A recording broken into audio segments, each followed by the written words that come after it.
ഖാദിയുടെ വസ്ത്രങ്ങളാണ് ശുദ്ധമായിട്ടുള്ള പരുത്തി വസ്ത്രങ്ങൾ. പൂർണ്ണമായിട്ട് കയ്യധ്വാനത്തെ അടിസ്ഥാനപ്പെടുത്തിയാണ് ഉണ്ടാക്കുന്നത്. അപ്പം അതിൻ്റെ ഇഴയെടുപ്പും അത്യുഷ്ണമുള്ള അവസരത്തിൽ ചൂട് കുറക്കാൻ ഉപകരിക്കും എന്നത് നേരത്തെ അനുഭവമുള്ള കാര്യമാണ്. ശൈത്യമുള്ള കാലത്ത് ശൈത്യം കുറക്കാനും ചൂടുള്ള കാലത്ത് ചൂടിനെ പ്രതിരോധിക്കാനുമുള്ള വസ്ത്രമാണ് ഖാദി വസ്ത്രം. അപ്പോൾ ആ ഖാദി വസ്ത്രം ഈ കാലത്ത് ഉപയോഗിക്കണം എന്നാണ് നാട്ടിലെ ജനങ്ങളോട് ഖാദി ബോർഡിന് അഭ്യർത്ഥിക്കാനുള്ളത്. ഇവിടെ ഈ മെയ് 1 മുതൽ 30% വിലക്കുറവിൽ ഖാദി വസ്ത്രങ്ങൾ ഖാദിയുടെ സംസ്ഥാനത്തെ 200 ഷോറൂമുകളിൽ ലഭ്യമാകും. അതിൽ റെഡിമെയ്ഡ് വസ്ത്രങ്ങളുണ്ട്, തുണിത്തരങ്ങൾ, അതുപോലെ തന്നെ കുട്ടികളുടെ വസ്ത്രങ്ങൾ, ഡിസൈനർ വസ്ത്രങ്ങൾ, ഇവയൊക്കെ ഷോറൂമുകളിൽ ലഭ്യമാണ്. Doctors coat, nurses coat, advocate coat ഇവയൊക്കെ നേരത്തെ തന്നെ ഈ ഖാദി തുണിയിൽ ഉൽപ്പാദിപ്പിച്ച് വിപണനം നടത്തി വരുന്നുണ്ട്. അപ്പോൾ എല്ലാ വിഭാഗങ്ങൾക്കും ആവശ്യമായിട്ടുള്ള ഖാദി വസ്ത്രങ്ങൾ ഈ ഉഷ്ണകാലത്ത് ഉപയോഗിക്കാൻ പറ്റുന്ന നിലക്കുള്ള വസ്ത്രങ്ങൾ ഖാദി ബോർഡിൻ്റെ ഷോറൂമുകളിൽ ലഭ്യമാണ്. അതിൽ ഷർട്ടുകൾ ഈ സമ്മർ കൂൾ എന്ന പേരിൽ തന്നെ ഖാദി ബോർഡിൻ്റെ ഷർട്ടുണ്ട്. ഇപ്പം ഞാൻ ഇട്ടിട്ടുള്ള ഈ ജുബ്ബയുണ്ടല്ലോ, സമ്മർ കൂളാണ്.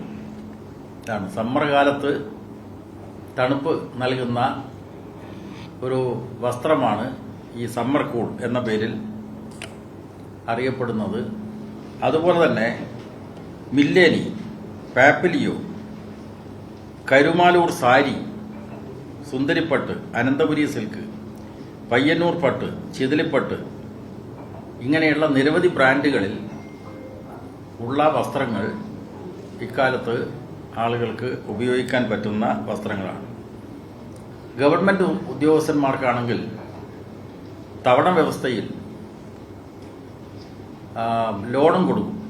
എന്നുവെച്ചാൽ ലോണിനെ തവണ വ്യവസ്ഥയിൽ വസ്ത്രങ്ങളും ഉദ്യോഗസ്ഥന്മാർക്ക് നൽകുന്നതാണ്. അപ്പോൾ നേരത്തെ എനിക്കും വേണം ഖാദി എന്നുള്ള ക്യാമ്പയിനാണ്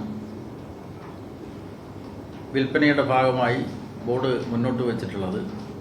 അത് ഈ മെയ് മാസം ഇത്തരമൊരു പ്രത്യേകമായിട്ടുള്ള സാഹചര്യത്തിൽ എല്ലാ ഉപഭോക്താക്കളും നേരത്തെ സൂചിപ്പിച്ചതുപോലെ ദുരന്ത നിവാരണ അതോറിറ്റിയുടെ നിർദ്ദേശത്തിനനുസരിച്ച് തന്നെ ഖാദി വസ്ത്രങ്ങൾ ധരിക്കണം എന്നുള്ളൊരു സന്ദേശം നൽകണം.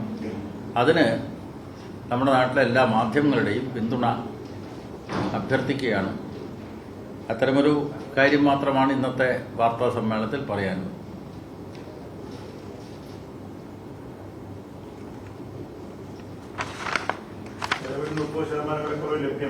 അതെ അതെ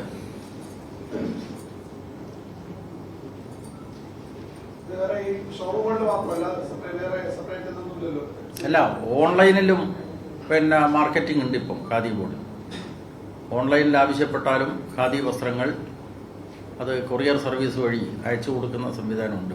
ഖാദി കേരള ആപ്പ് ഉണ്ട്.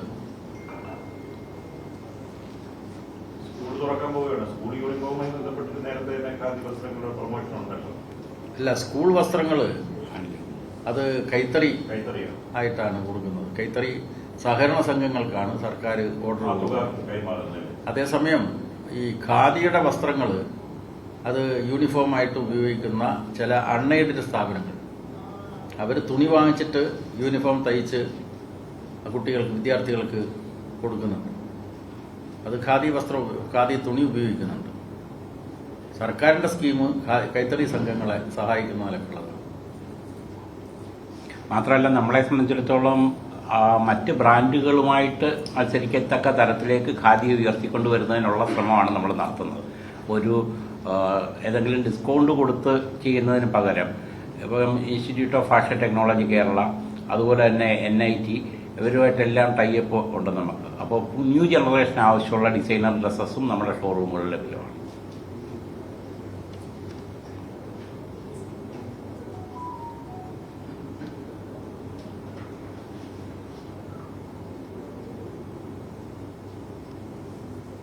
അപ്പോൾ പ്രിന്റ് മീഡിയ പ്രതിനിധികൾ ശ്രദ്ധിക്കേണ്ടത് എല്ലാം ലോക്കൽ എഡിഷനാണല്ലോ ഇപ്പോൾ. അപ്പോൾ അതുകൊണ്ട് ഓൾക്കാരുടെ അടിസ്ഥാനത്തിൽ തന്നെ എല്ലാ എഡിഷനുകളിലും ഈ വാർത്ത കൊടുത്ത് ഖാദിയിലെ തൊഴിലാളികളെ സഹായിക്കണം, ബോർഡിനെ സഹായിക്കണം. ഒരഭ്യർത്ഥന കൂടിയുണ്ട്.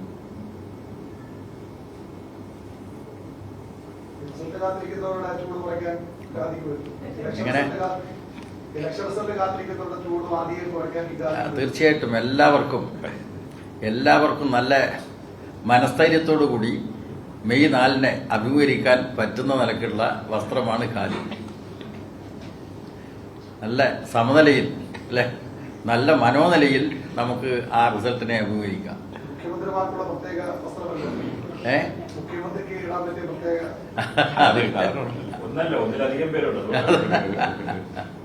അത് UDF-ന്റെ നേതാക്കന്മാരോട് ചോദിച്ചു കഴിഞ്ഞാൽ നിങ്ങൾക്ക് ഉത്തരം കിട്ടും.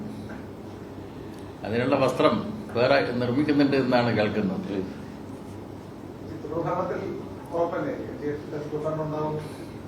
അല്ല, ഇവരിപ്പം ഉദ്യോഗസ്ഥന്മാരൊക്കെ ഉണ്ട് ഇതിൻ്റെ അകത്ത്. അവർ പോയി കഴിഞ്ഞാൽ പറയാം. അതില് 10 വർഷത്തെ കേരളത്തിലെ പിണറായി സർക്കാരിൻ്റെ ഭരണ മികവ് ഈ തെരഞ്ഞെടുപ്പ് അവസരത്തിൽ നല്ല നിലക്ക് വോട്ടർമാരെ സ്വാധീനിച്ചിട്ടുണ്ട് എന്ന് അനുഭവത്തിലൂടെ ഉറപ്പിച്ചു പറയാനാകും. അപ്പോൾ ആ ഭരണ മികവ് നമുക്ക് ഇനിയും കേരളത്തിന് കിട്ടണം, ഭാവി കേരളം രൂപപ്പെടുത്താൻ വേണ്ടിയുള്ള ശ്രമങ്ങൾക്ക്.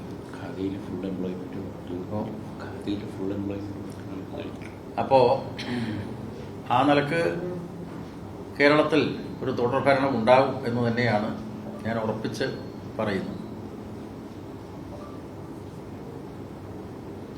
ന്യൂനപക്ഷ കൺസോൾട്ടേഷൻ ഉണ്ടായിട്ടുള്ള ആശങ്കകളൊക്കെ പല കൂടുതലുണ്ട്. അങ്ങനെ എന്തെങ്കിലും ഘടകത്തായിട്ടുണ്ടോ? കാരണം ഈ ജമാഅത്തെ ഇസ്ലാമിയൊക്കെ UDF-ന് പരസ്യം നിന്ന് പ്രഖ്യാപിച്ചതാണ്, SDP പിന്നീട് LDF-ൽ നിന്ന് പ്രഖ്യാപിച്ചിരിക്കുന്നത്. അപ്പൊ അങ്ങനെ ന്യൂനപക്ഷ കൺസോൾട്ടേഷൻ ഉണ്ടാകാൻ സാധ്യതയുണ്ട് UDF-ന്. അതിൽ കേരളം പൊതുവെ ഈ മതനിരപേക്ഷ മൂല്യങ്ങൾ സംരക്ഷിക്കാൻ എല്ലാ കാലത്തും മനോനില പ്രകടിപ്പിച്ചിട്ടുള്ള ഒരു സംസ്ഥാനമാണ്. ഇവിടെ ഒരു ഭാഗത്ത് ഹിന്ദുത്വ രാഷ്ട്രീയം ശക്തിപ്പെടുത്താനുള്ള ശ്രമത്തെ അപകടമായി കാണുന്ന ജനാധിപത്യവാദികൾ ഇപ്പുറത്ത് ന്യൂനപക്ഷങ്ങളുടെ ഒരു സ്വത്ത് രാഷ്ട്രീയം രൂപപ്പെടുത്തുന്നതിനെ ഇഷ്ടപ്പെടുന്നില്ല. അപ്പം അതുകൊണ്ട് നിയമസഭാ തെരഞ്ഞെടുപ്പിൽ ഒരു മുസ്ലിം ഏകീകരണം നടത്താൻ വേണ്ടി ലീഗിന്റെ നേതൃത്വത്തിൽ ശ്രമം നടന്നിരുന്നു. അതിൽ വളരെ പ്രധാനപ്പെട്ട പങ്ക് വഹിച്ചത് ജമാഅത്തെ ഇസ്ലാമിയാണ്. പക്ഷേ അതിനനുകൂലമായിട്ടുള്ള നിലയല്ല ജനങ്ങളിൽ കാണാൻ വേണ്ടി കഴിഞ്ഞിട്ടുള്ളത്. കാരണം ആ ന്യൂനപക്ഷ ഏകീകരണം അത് ലീഗിന്റെ സ്വപ്നമായിരുന്നു. ആ സ്വപ്നം യാഥാർത്ഥ്യമായില്ല എന്നതാണ് എൻ്റെയൊക്കെയുള്ള അനുഭവം. UDF-ന്റെ കണക്കുകൂട്ടലും ആത്മവിശ്വാസവും ബൂത്തടിസ്ഥാനത്തിലെ കണക്കല്ല, ഈ ഒരു പ്രതീക്ഷയാണ് അവർ പല നേതാക്കളും വച്ചു പുലർത്തുന്നത്. അല്ല, ഞാൻ പറഞ്ഞല്ലോ, അതായത് മുസ്ലിം ഏകീകരണം വെച്ചാൽ മുസ്ലിം വോട്ടുകളൊക്കെ UDF-ന് എത്തിക്കത്തക്ക നിലയിലുള്ള കൃത്യമായിട്ടുള്ള ആസൂത്രണമാണ് നേരത്തെ അവർ ആസൂത്രണം ചെയ്തത്. പക്ഷേ അതിനനുസരിച്ചുള്ള ഫലമല്ല ജനങ്ങളിൽ ഉണ്ടായിട്ടുള്ളത്. പ്രത്യേകിച്ച് ഈ മതസംഘടനകളെ ഏകോപിപ്പിക്കുക, ഇതാണല്ലോ ലീഗ് നേരത്തെ നടത്തിയിട്ടുള്ള പരിശ്രമം. വഖഫിന്റെ വിഷയത്തിലൊക്കെ നിയമന പ്രശ്നത്തിൽ വികാരമുണ്ടാക്കി പള്ളിക്കകത്ത് വെള്ളിയാഴ്ച കുത്തുബ പ്രസംഗത്തിനോടൊപ്പം സർക്കാർ വിരുദ്ധ പ്രസംഗം ഇതൊക്കെ നടത്തിയിട്ട് മതസംഘടനകളെയൊക്കെ തങ്ങളുടെ പിന്നിൽ അണിനിരത്തുക, അത് ലീഗിന്റെ രാഷ്ട്രീയ ഉദ്ദേശ്യമാണ്. അത് അന്ന് വിജയിച്ചിട്ടില്ല. അതേപോലെ ഈ കഴിഞ്ഞ നിയമസഭാ തെരഞ്ഞെടുപ്പിലും ആ ഏകീകരണ ശ്രമം വിജയിച്ചിട്ടില്ല എന്നതാണ് അനുഭവം. ഓക്കെ, അധികം രാഷ്ട്രീയമായിട്ടുള്ള കാര്യങ്ങളിലേക്ക് നമ്മൾ പോണ്ട. കാരണം ഇനി കുറച്ച് ദിവസമല്ലേ ഉള്ളൂ. 4-ാം തീയതി എണ്ണിയതിന് ശേഷം നമുക്ക് പറയാം. ഓക്കെ, അപ്പോൾ ഇത് കൊടുത്തിട്ട് അവസാനം പറഞ്ഞ കൊടുത്തിട്ട് ആദ്യം പറഞ്ഞ കൊടുക്കാതിരിക്കുന്നത് അതിനാണ് പ്രാമുഖ്യം. കാരണം കുറച്ച് ഖാദി വസ്ത്രങ്ങൾ വിപണനം ചെയ്യട്ടെ. ഓക്കെ, എല്ലാവർക്കും നന്ദി. കൂടുതൽ വാർത്തകൾക്ക് news 18 Keralam YouTube channel subscribe ചെയ്യുക.